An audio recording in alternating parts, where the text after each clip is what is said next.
Sa latest update kay Kailan Gaprab, malinaw ang mensahe niya sa publiko. Hindi na siya nagpaligoy-ligoy at diretsahan siyang naglabas ng saloobin. Mga tao talaga na panandalian lang, maging kaibigan mo, 2 taon, 1 taon.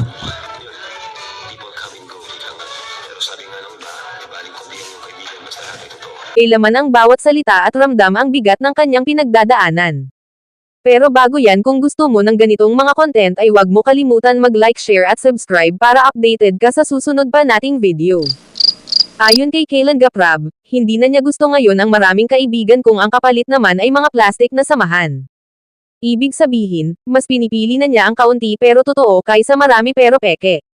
Ito ay isang malaking pagbabago sa pananaw, lalo na kung sanay ang isang tao sa pakikasama at pagtitiwala. Walang direktang pangalan na binanggit si Kailan Gaprab. Pero para sa maraming nakasubaybay, malinaw kung sino ang tinutukoy. At sa mata ng publiko, si Dr. Love ang itinuturong pinapatamaan sa mga pahayag na ito. Kung susuriin ang tono ni Kailan Gaprab, hindi ito simpleng inis lamang. Ito ay isang malalim na pagkadismaya na naipon sa paglipas ng panahon. Hindi ito bigla ang emosyon, kundi bunga ng paulit-ulit na karanasan. Makikita sa kanyang pananalita ang pagod sa pakikasama. Yung tipong binigay mo na ang tiwala mo, pero binalikan ka pa ng hindi maganda. Yung pakiramdam na kahit naging totoo ka, may mga taong pipiliin pa ring manira o magpanggap. Ang pagkadismaya ni Kailan Gaprab ay parang isang taong napagod ng magbigay ng respeto pero hindi ito nasuklian. Parang isang taong nag-invest ng oras, tiwala, at malasakit, pero ang kapalit ay panlalamang o paninira. Ito ang klase ng sakit na hindi agad nawawala dahil galing ito sa mga taong akala mo kakampi mo. Sa ganitong sitwasyon, normal lang na magbago ang pananaw ng isang tao.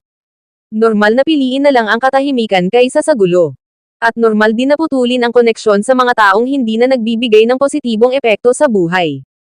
Kung i-analyze natin kung bakit dismayado si Kailan Gaprab sa mga taong katulad ni Dr. Love, may ilang posibleng dahilan.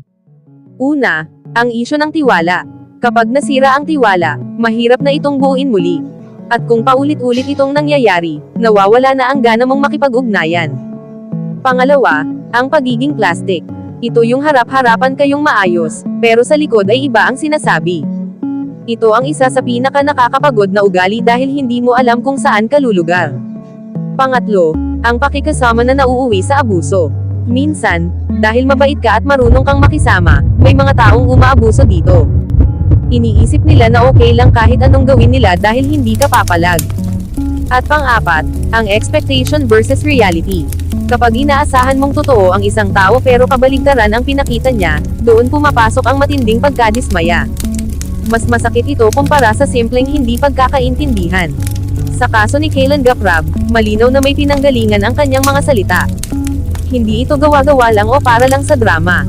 Ito ay refleksyon ng kanyang personal na karanasan. At para sa mga nakikinig, ito rin ay paalala. Hindi lahat ng ngiti ay totoo. Hindi lahat ng kaibigan ay maaasahan. At hindi lahat ng samahan ay pangmatagalan. Sa huli, ang desisyon ni Kailan Gaprab na mag-ingat sa pagpili ng mga tao sa paligid niya ay isang hakbang para protektahan ang sarili. Hindi ito pagiging suplado o paglayo sa iba. Ito ay pagiging praktikal at matalino sa pakikitungo. Ang tanong ngayon, ito na ba ang simula ng tuluyang paglayo niya sa mga taong may duda siyang hindi totoo? O may pagkakataon pa bang maayos ang gusot sa pagitan nila? Abangan ang susunod na kabanata sa isyong ito.